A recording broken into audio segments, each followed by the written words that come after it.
And good luck to you. Now let's check in with Joyce Braga about a future version of one of those cars, the VW Rabbit. Joyce.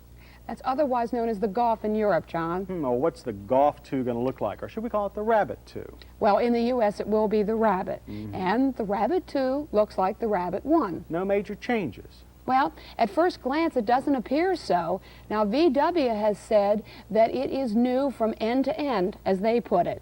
And it is the first major redesign of their car since it was introduced here. But as you can see from these photos, it looks like the biggest change is only in one end, and that's the rear. Now, they've lengthened the wheelbase by about 3 inches, so the new Rabbit is almost 7 inches longer overall. And it's got a much more rounded hatch area and small wraparound taillights. Now, the Rabbit's boxy shape has always meant that it's been one of the roomiest cars of its size that you could buy. But this version has been given even more interior room because they've made it 2 inches wider. Plus, they've given it 30% more luggage space. And that means lots of room for more than a few golf bags. Or maybe it's rabbit bags. Joyce.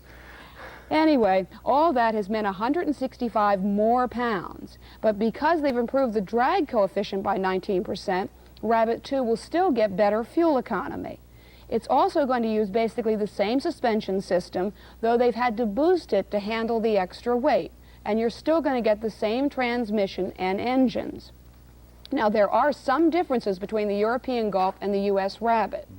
The Rabbit has bigger bumpers to meet the United States standards, and it'll have square headlights. Now, this new Golf has already been introduced in Europe, but we're not going to see Son of Rabbit here until fall of '84.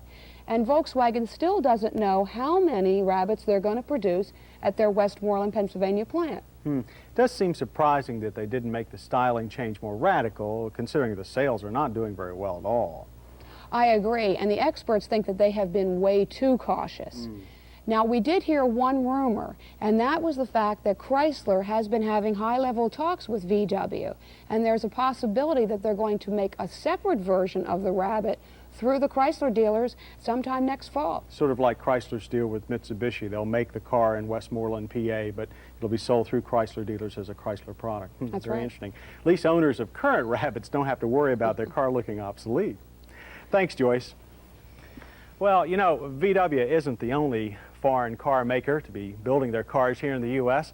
Some people thought they were taking quite a gamble, though, when they started. You see, the gospel, according to some car enthusiasts, is that we can't make them here like they do over there. The conventional wisdom says that U.S. labor is hard to deal with, and our suppliers' quality unreliable. So why would anyone want to start a new car manufacturing operation in Ohio?